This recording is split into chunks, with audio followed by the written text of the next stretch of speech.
Well, I think it's live again. And I just gotta check in the chat who's sticking around.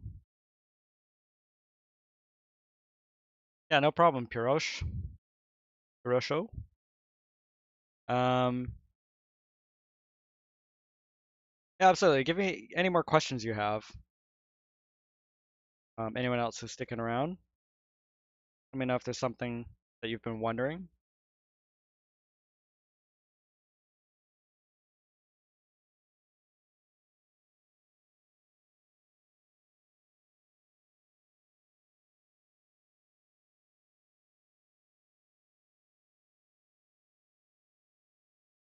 So I wonder if Max has been cleaned out.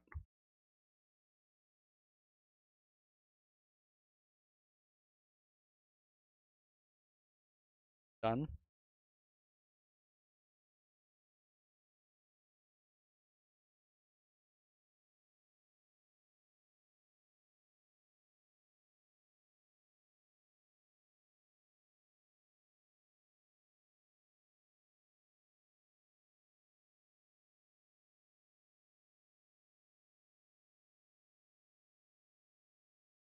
Something's going on right now.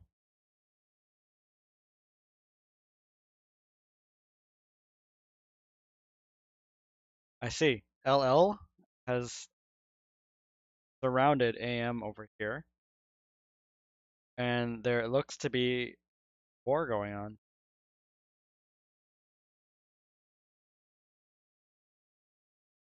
Silver, I think honestly, defensive troops should be probably used on defense, offensive troops on offense. Like I think like what I said about the best defense being like a strong offense, that applies pretty well in fighting. I mean, if you're the rally host, theoretically having a high defense means that like you lose less troops per round. But if you stretch out the battle, will you end up losing the same amount of troops as rushing it? Or in fact, you'll lose more because you go for 70 rounds instead of 50, for example. So even if you're reducing your damage per per hit, you could end up spending extra time and letting the enemy's skills activate because they charge up on rage. So I think that honestly, defensive Scipius,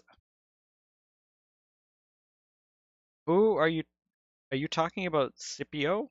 Or maybe it's Scipius in your app? Are we talking about this guy?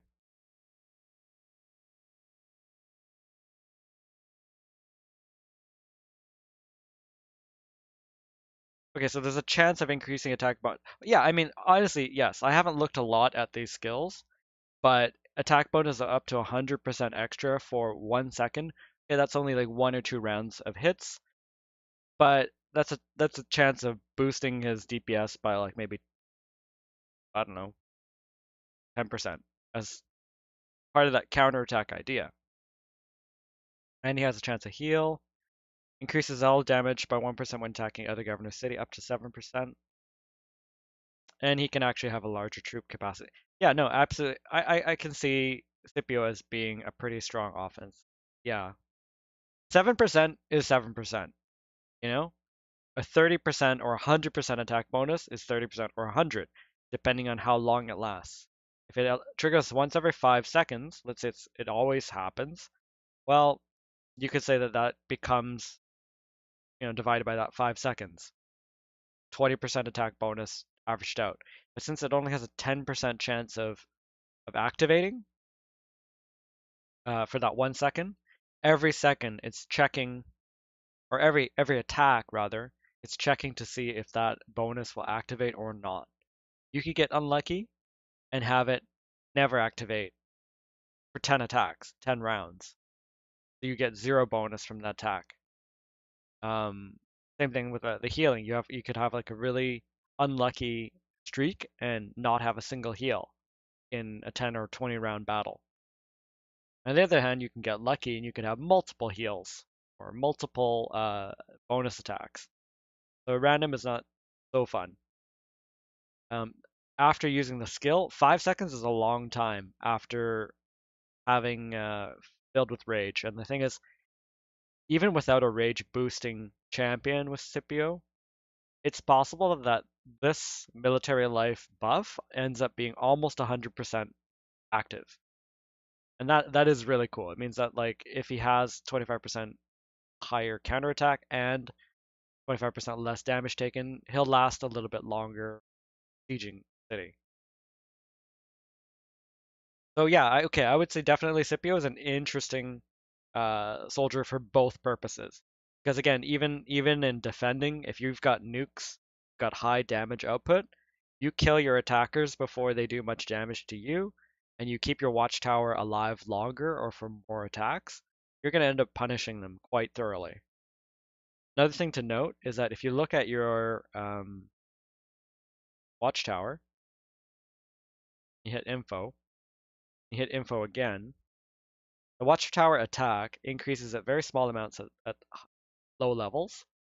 Goes up 500, 500, 1,000, 1,000, 1,000, 1,000, 10,000, 4,000, 4,000, 4,000, 4,000, 4,000, 4,000, 16,000. So obviously those are the breakpoints you want to get your watchtower to ideally. Like obviously the higher the better, but the biggest gains are level 15 and level 8. So at minimum everyone should have a level 8 if you're even like a couple 100,000 power. But if you're up there um, at level 16, or sorry, level 15 City Hall, and you don't have your watchtower up yet, then it's really a big priority to gather these arrows. Arrows of resistance, which are very expensive if you're to buy it by gems. 629, so I only need um, 71, but that's 710 gems. So it'd be 7,000 gems for me to buy it outright.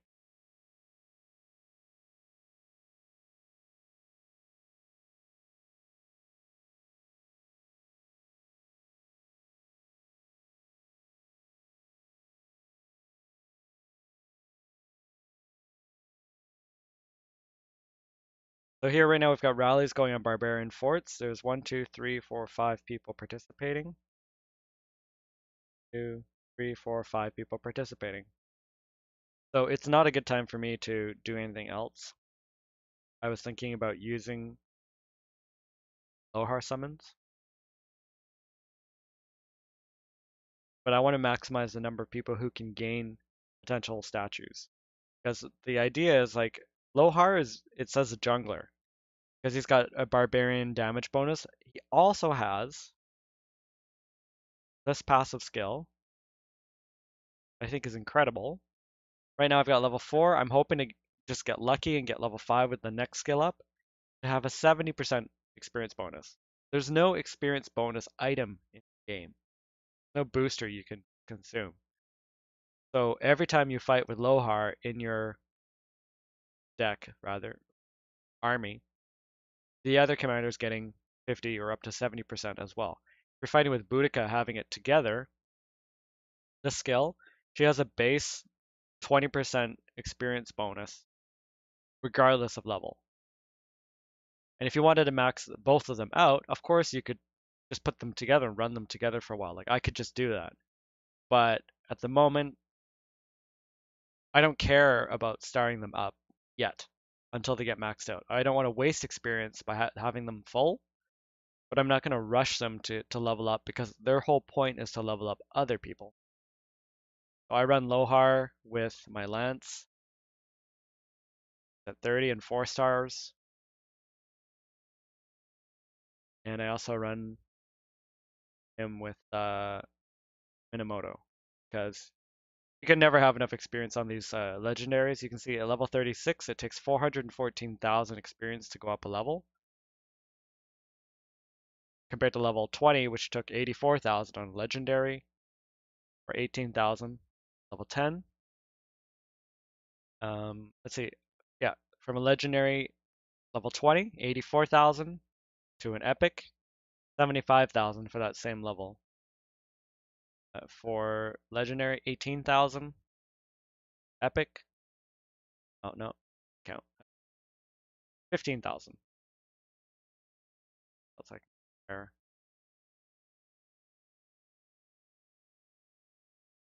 So we talked about gathering. I said that level 11 and level 26 are interesting points, and you can see 26 getting there, 22, 11, 11, 11. Part of this is because if you go in the talent tree, you can use either full food gathering or full wood gathering. 50% buff is pretty powerful. Ideally, I would level these guys up so that they have both. But it doesn't matter who I send, what order. Or if I decide to get 4 wood gathering at the same time, I can send 4 commanders and I'll have bonuses on all of them. This one's on food, so that's food, wood,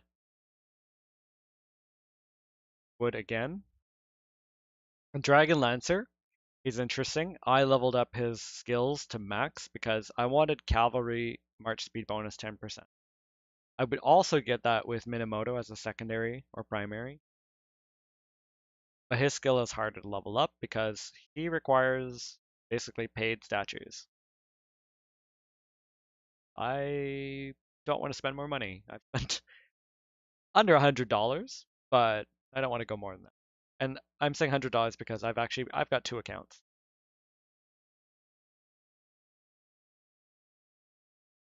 I think I can actually switch account.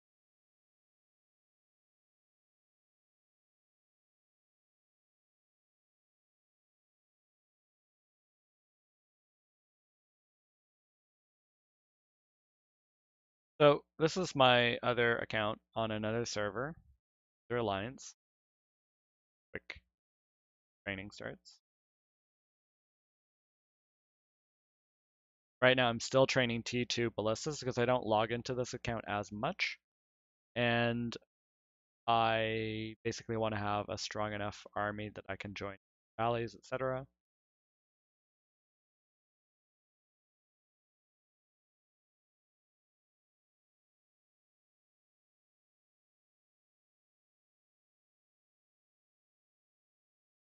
So on this other account, I have Minamoto where I realized, some of my mistakes from before. And so I leveled up his first skill first before ranking up his stars. And I have him at 4 stars very quickly because this last skill is actually something I am increasing up to 30%. But I'm also happy getting any of the other skills right now because they're all beneficial. Cavalry, march speed, and attack bonus not as much unless I am using purely cavalry, but at 20% extra damage, that is pretty interesting. So I can run Minamoto with Lancelot if the skill gets up. Because right now it doesn't matter what um, Lancelot's skills are, or talents are rather, because I am training him to do cavalry, but my Minamoto is already cavalry. At 30% speed, 10% speed, eventually another, I think 9 or 10% speed, being roughly 50. Plus 4.5 here, potentially up to 10, which I don't know if is likely. Um, but Lance can get his cavalry, march, speed bonus, and attack bonus up 5%.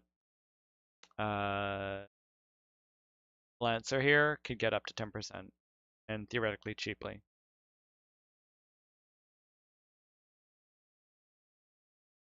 For VIP, you can get up to VIP 6 relatively cheaply. You can definitely do VIP 6 free to play. And at that point, you get the second build. Everyone should have that. But to get beyond that, it's definitely like from either being extremely competitive or being an alliance that's very competitive or by spending money. It's just going to take way too long to gather all the gems or to try to collect it from killing variants, etc.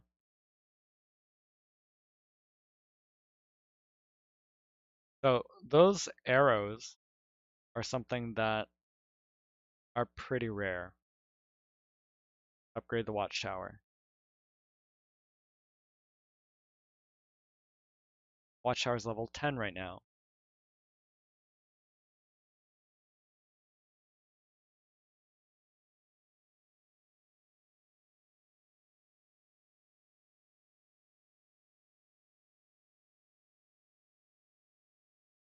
Right now I have 800.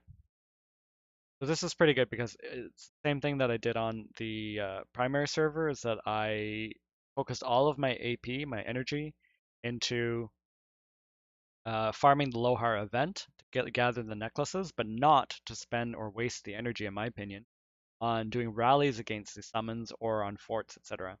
Wanu, I'm on server 44 and 88. I started a second account to kind of apply some of the things that I've learned towards a fresh start to see how much more efficient I could be. I did the same thing here where I put Dragon Lancer to 11, so he's got his food gathering 50%. Uh, Constance is at 11, so she's also doing that. Food gathering. Constance as well as Gaius and Sarka have, I believe, gather all bonuses up to 50%, 15% rather here, up to 15% here, and up to 18% here for all kinds. So obviously at minimum, once you've gotten past the greens, leveling these efficient. And Sarka can have up to 30% extra load bonus, carrying bonus, and so can Gaius. That combination is really good and important for looting enemy cities. Because as you noted, like I was able to carry away 1.6 million, while other people were taking about 300, 400,000.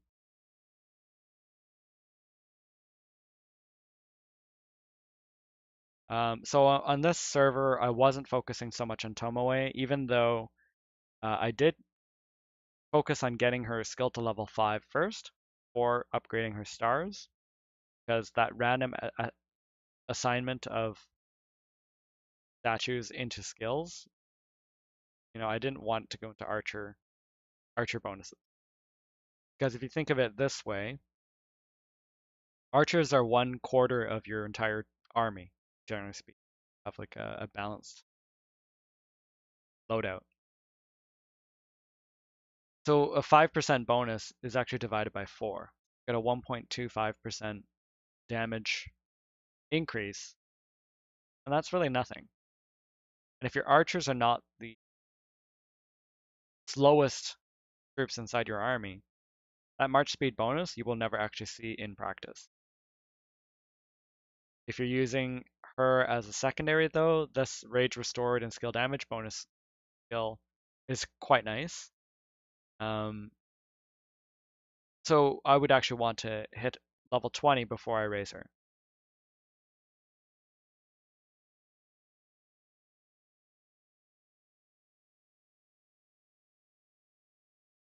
How do you get Books of Covenant?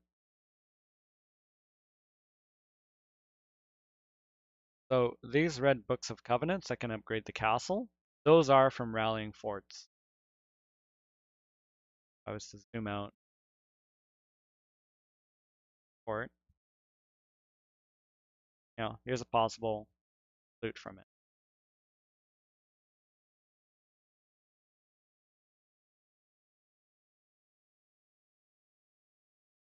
I don't know if I have those.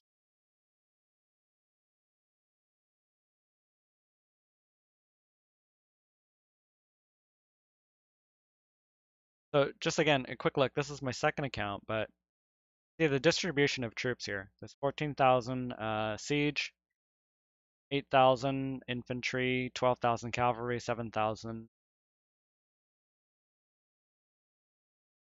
Oh no, I always get mixed up. 8,000 archers, 12,000 cavalry, 7,000. So that's a pretty good mix because he can carry a lot.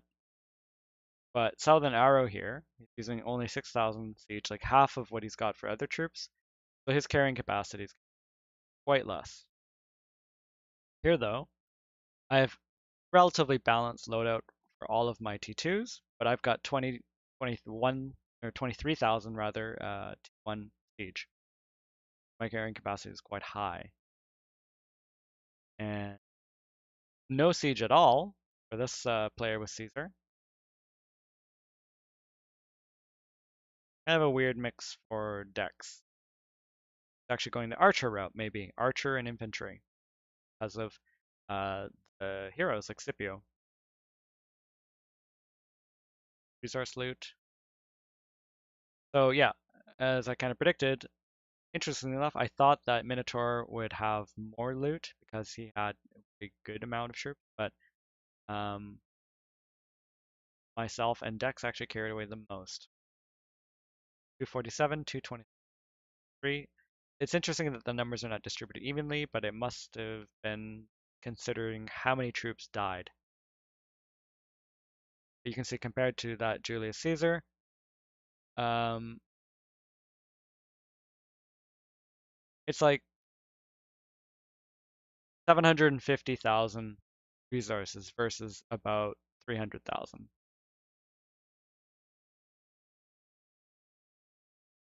That's with 37,000 troops versus my 50,000. So it's really the siege that can carry quite a lot because they have a carry capacity of 20 at T1, but higher at T2. Load is 20, but your archer can only carry 2 archer. Carry 8. Not terrible, but it's less. And T2 Arcuballista carry 22. Obviously, it makes sense that you either focus on, like, if you've got training boosts, put those into the type of troop that you really need most and try to focus just that type, not all four. You know, evening all of your troop types out isn't really not the greatest strategy. Even though the game tells you that there's like the rock paper scissors kind of element of one troop beating the other, I think that you're probably best suited putting putting a focus onto what helps you achieve your goals. And if you like to attack and loot players or gather, obviously siege is extremely efficient for doing that. If you sent 100,000 archers, for example, you've got 80,000 carrying capacity, or sorry, 800,000 carrying capacity.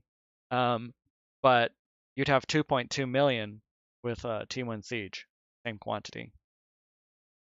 Obviously, none of the gathering plots are that large, but when you do have some that are about 250,000, and you can send only siege, like only ballistas, to these plots, you can kind of maximize how much you spread your troops around.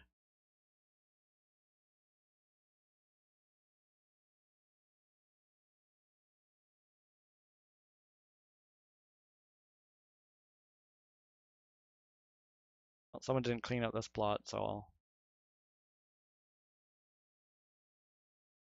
obviously, if you've got gathering plots that are not wiped out, it's kind of annoying and unfair for other people because it won't respawn a new one yet.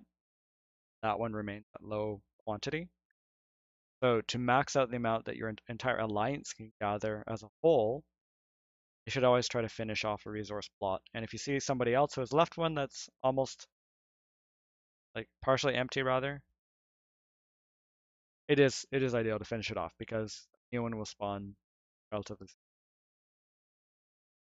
You are helping out everybody else. But don't be that guy who or girl leaves 3,000 left on a level 6.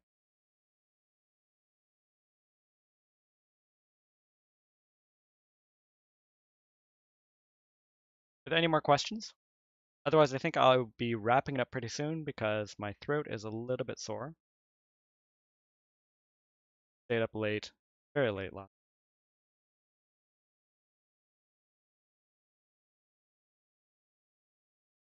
So on this server, my main server, I am focusing now on having more cavalry.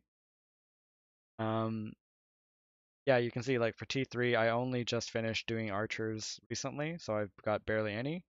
But because I know I want to have a cavalry hit squad for the upcoming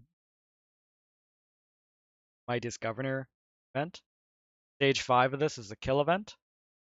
Um, you really want to have, in my opinion, a cavalry squad with cavalry talents that you can go and hunt down people who are gathering, people who have very low defense cities that have, I'd say, like a low, like any of the level 10 or below watchtowers, unless you're coordinating in a group attack like we did today. It's great for the alliance and it's good for practice and it's good for personal reward. Yeah, like you're not ever going to be able to compete with these guys who are spending literally $1,000 or at least upwards of $500 in order to be this competitive. But I am pretty sure I got a couple hundred gems out of it, and I got like some speed up, some resources. I didn't get any statues. I got something out of it.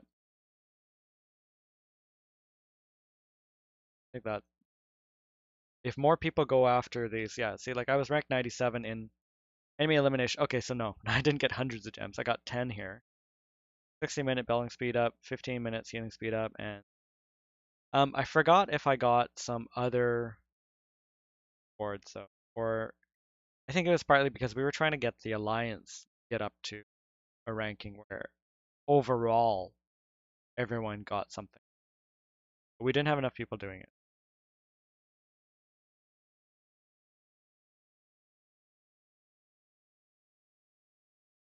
All right, so switching to resource saving mode, build our next fortress.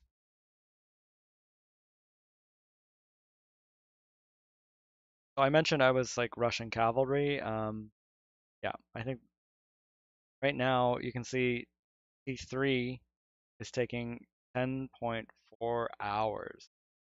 So after this batch is finished, I will probably switch to my T1s and start upgrading them. Because, just because I want to try to max out some. Yeah, silver T2 cavalry. I would say yes. T2, it's a lot more efficient than T3 at the moment, just to get a higher quantity. Because again, right now with like the 38,000 or so cavalry that I have total, I cannot fill up an entire cavalry squad. And I've set my preset number 5 as my Lancelot, heavy cav, light cav, horseman. Save that.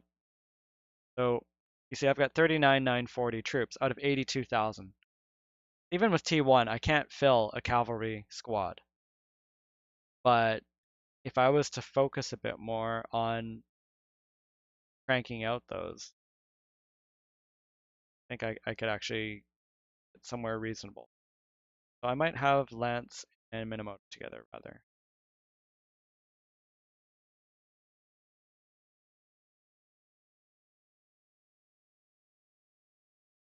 But I do know that actually yeah, no, it makes sense for Minamoto because attack is up by 14% with his skill. This. But my Lance is the one where I've spec'd him into Interceptor 3.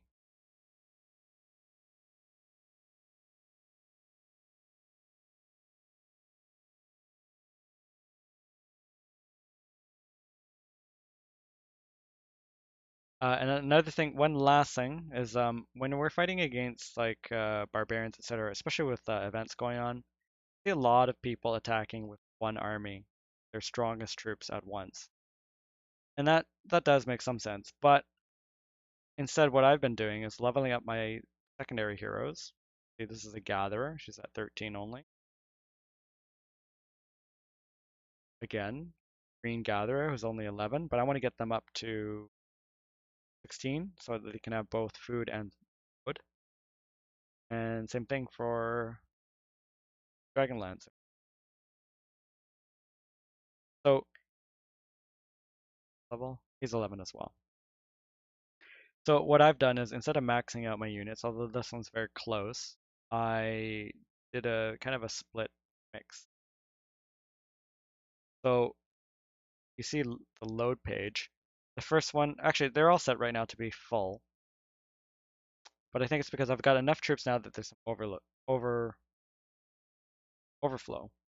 So I click 1, send it, click 2, back, 3. Hit max on that last one.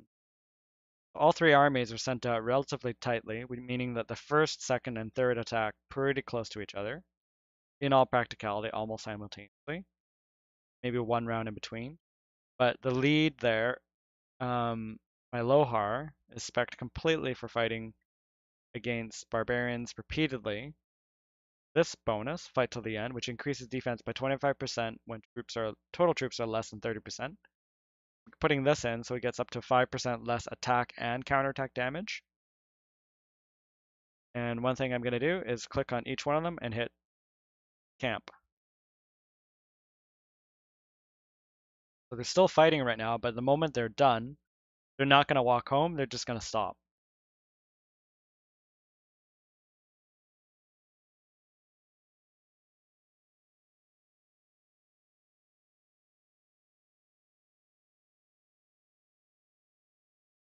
See, my AP here is at 590.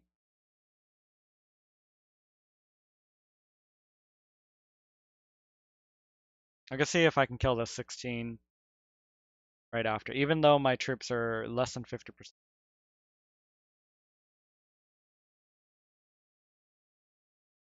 Yeah, so I don't have much power here because I don't have strong secondary commanders with like nukes, etc. And my primaries, there's only one true nuker, that's minimum.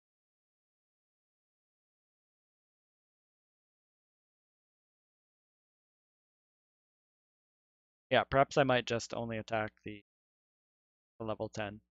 But right now, whenever your troops are in the red, that bottom talent, if you have it, is in play.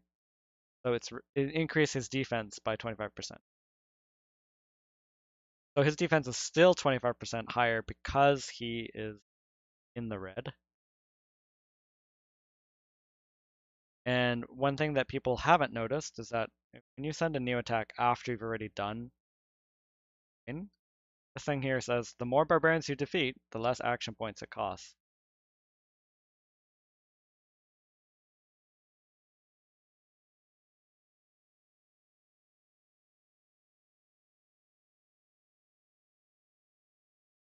So I didn't halt them prior, but. And so what I did during the entire Lohar event was hit a whole bunch of level 10s repeatedly. So at this moment, I was just caring about efficiency and time.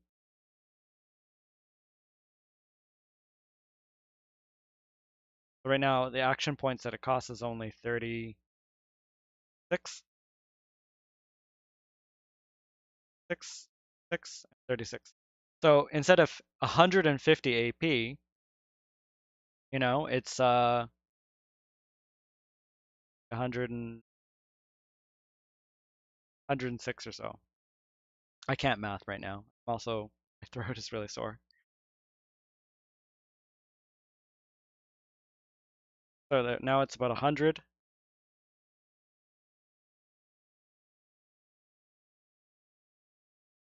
So over the course of a lot of attacks, if you have 108, thank you. If over the course of a lot of different attacks, like I consumed about 5 or 6,000, maybe more. I think 7,000 AP for that event.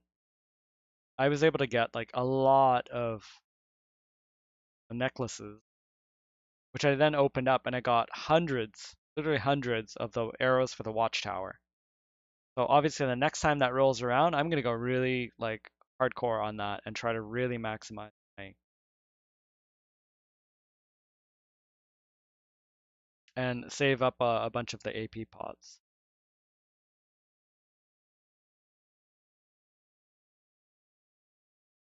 Now it's only costing 32. Then the next attack, they will cost the least, 30. So 120 instead of 150, saving, yeah, saving 10 AP per army for every single consequential attack. And if I wanted to, if I was like gonna get AFK or something, instead of sending my troops back home, I could park them inside a flag, and they retain their 10 AP reduction. So then even the next day, I could continue attacking low-level barbarians just to clear them for, let's say, an event. And that's also how I ended up with a lot of experience boosts. I've already consumed all of them on Minamoto, but I stacked up over 1,000 of these, I believe. Right. So that's it for now. Sorry about the disconnects that happened earlier. Thank you for dropping by and listening. I hope this advice was helpful. And maybe if you did find that helpful, you try to share and pass on that knowledge to other people in the alliance just to make us all stronger. If you're not even in our alliance, well, thanks for watching as well.